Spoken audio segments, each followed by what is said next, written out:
ኢየሱስ ናዝራዊ በእደ ዮሐንስ ተጠምቀ ኢየሱስ ናዝራዊ ሰማያዊ ሰማያዊ ሰማያዊ ሰማያዊ ሰማያዊ ኢየሱስ ናዝራዊ ሰማያዊ ሰማያዊ ሰማያዊ ሰማያዊ ሰማያዊ ኢየሱስ ናዝራዊ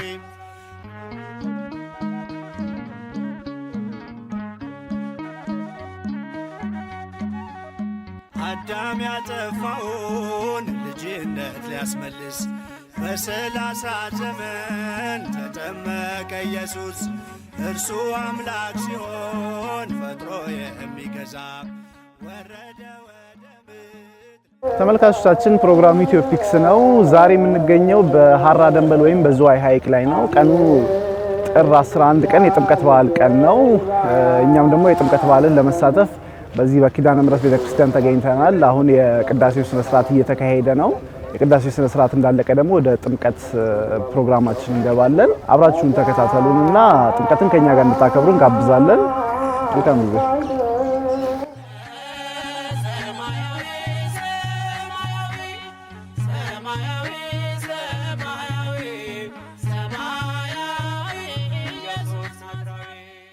ማምላክ ወላዲተ አምላክ እናታችን አቋሪተ መዓት መዝገበ በረከት ማምላክ በአማላጅነቷ በረድኤቷ ትጠብቀን። ሌላ አምላካችን እግዚአብሔር ይህንን በዓል በሰላም በፍቅር በአንድነት እንድናከብር በረከቱን እንዲያሳድርብን መልካም ፈቃዱ ይሆንልን ዘንድ አባታችን ሆይ ያጠፋው አቅልጦ እንደ አምላክነቱ ረግጦ ሊሰርዝ እንደ ሰውነቱ የፍጥረቱ ጌታ በዮርዳኖስ ቆሟል። የዕዳውን ጽሕፈት በስልጣኑ ሽሯል።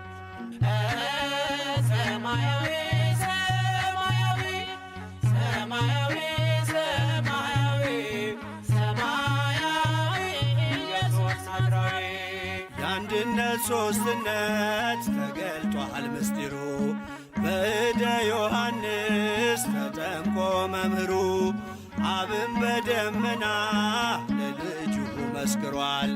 በአምሳለ ርግብ መንፈስ ቅዱስ ወርዷል።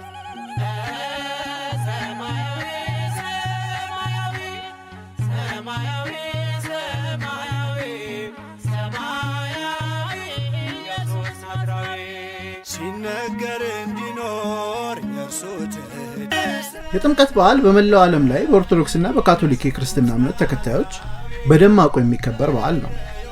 በዓሉ የጌታችን የመድኃኒታችን የኢየሱስ ክርስቶስን በመጥምቁ ዮሐንስ በዮርዳኖስ ወንዝ መጠመቅን ተከትሎ የሚከበር በዓል ሲሆን በዚህ ስፍራ ላይ በሐይቅ ውስጥ መጠመቅ ደግሞ የተለየ ስሜትን ይፈጥራል።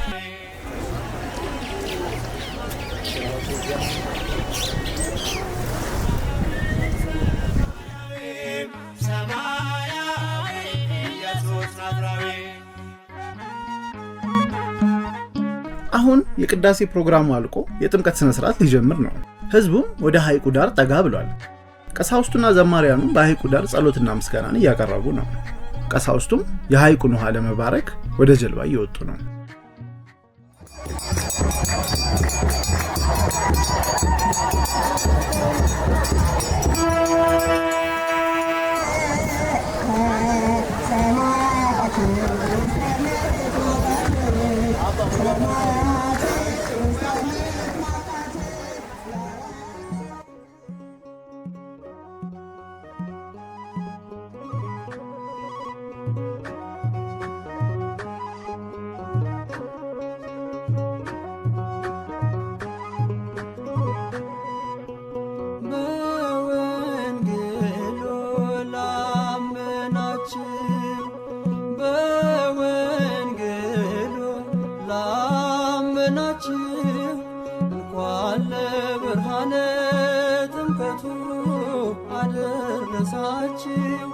እንኳን ለብርሃነ ጥምቀቱ አደረሳችሁ።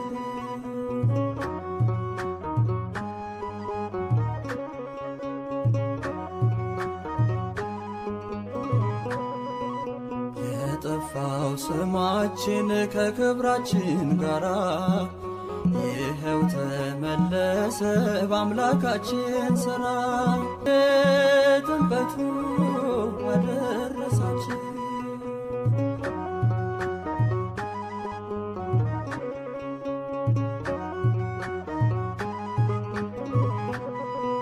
ጨለማው ተገፎ ሰይጣን ተሸንፎ በጌታ መገለጥ ዓለም ሁሉ አርፎ ሲጠመቅ በውሃ በደ ዮሐንስ የዕዳችን ጽሕፈት ታየ ሲደመሰስ በወንጌሉ ላመናችሁ በወንጌሉ ላመናችሁ እንኳን ለብርሃነ ጥምቀቱ አደረሳችሁ እንኳን ለብርሃነ ጥምቀቱ አደረሳችሁ።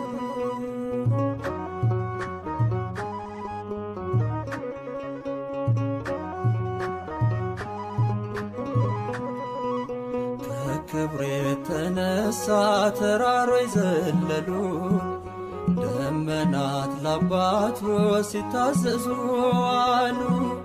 የምወደው ልጄ ደስ የሚለኝ በሱ የሚል ድምፁን ሰማን ሲናገር ቅዱሱ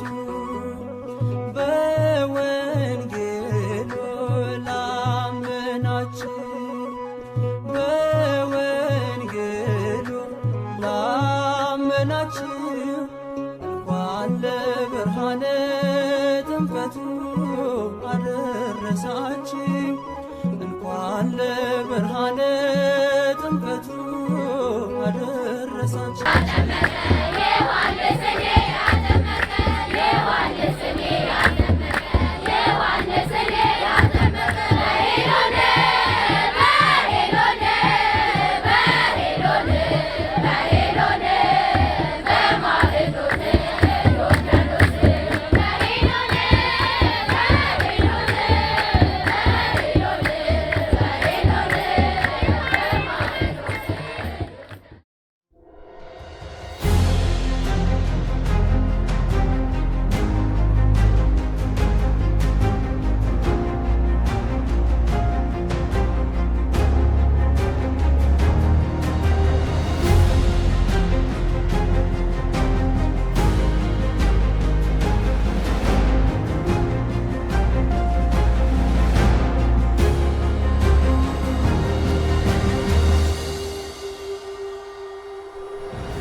ተመልካቾቻችን የዛሬ የጥምቀት ልዩ በዓል ፕሮግራማችን ይሄን ይመስል ነበረ። እንዳያችሁት ነው ጸበል ባህረ ጥምቀቱ ጋር ነበርን። ጸበልም ተጠምቀናል። አሁን የጥምቀት ፕሮግራማችንን ጨርሰናል። የባቱ ቆይታችን ግን አላለቀም። እዚሁ ከመጣን አይቀር ቦታው ላይ ምን ምን አለ የሚሉትንም ጎራ ብለን እንመለከታለን። ፕሮግራሙ ኢትዮፒክስ ነው። አላለቀም ዝግጅታችን። የበዓል ልዩ ፕሮግራማችን አላለቀም።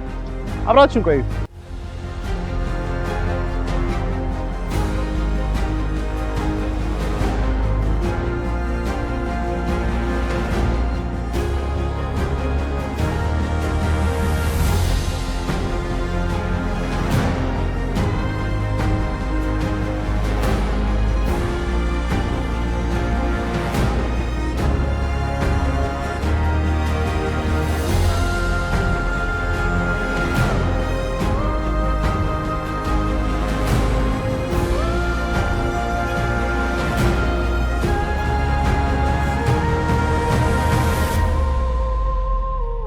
በዚሁ ከተማ ቆይታችን የካስትል የወይን ጠጅ እርሻንና ፋብሪካንም የመጎብኘት እድል ነበረ።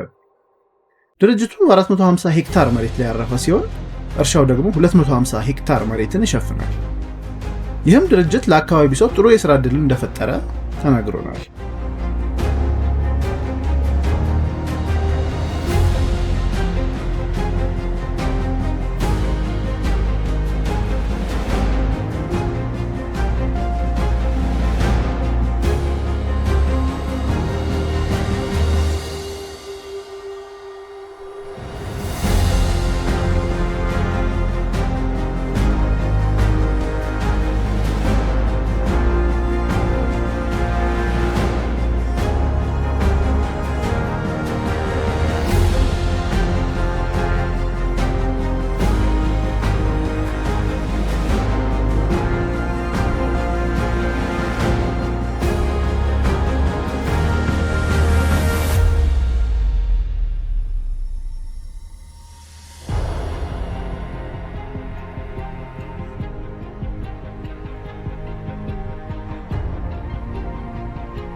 በዝዋይ ባቱ ሼር ኢትዮጵያ የተባለ ድርጅትን የአበባ እርሻ የመጎብኘት እድል ገጥሞን ነበር። ድርጅቱ ከዓለም ትልልቅ የአበባ እርሻዎች መካከል አንዱ ሲሆን ከ12500 በላይ ሰራተኞችን ቀጥሮ የሚያሰራ እንደሆነ ተነግሮናል። በቀን ከ2.5 እስከ 4 ሚሊዮን የሚደርሱ የጽጌረዳ አበቦችን በቦሌ አየር መንገድ በኩል የሚልክ ሲሆን ይህም ከዓለም ትልቁ የጽጌረዳ አበባ አምራች እና ለአውሮፓ ትልቁ የጽጌረዳ አበባ አቅራቢ ያደርገዋል።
የዝዋይ ባቱ ቆይታችን ይህን ይመስል ነበረ። ይህንንም የቱሪዝም መስህብ በጥሩ ሁኔታ ለእናንተ እንዲደርስ ለደከሙት ሙሉ የካሜራና የፕሮዳክሽን ባለሙያዎች ምስጋና እናቀርባለን። በሚቀጥለው ዝግጅታችን እንደዚሁ ለየት ያለ የሀገራችን የቱሪዝም መዳረሻ ይዘን እንጠብቃችኋለን። እስከዛው ቸርን ሰንብቱ።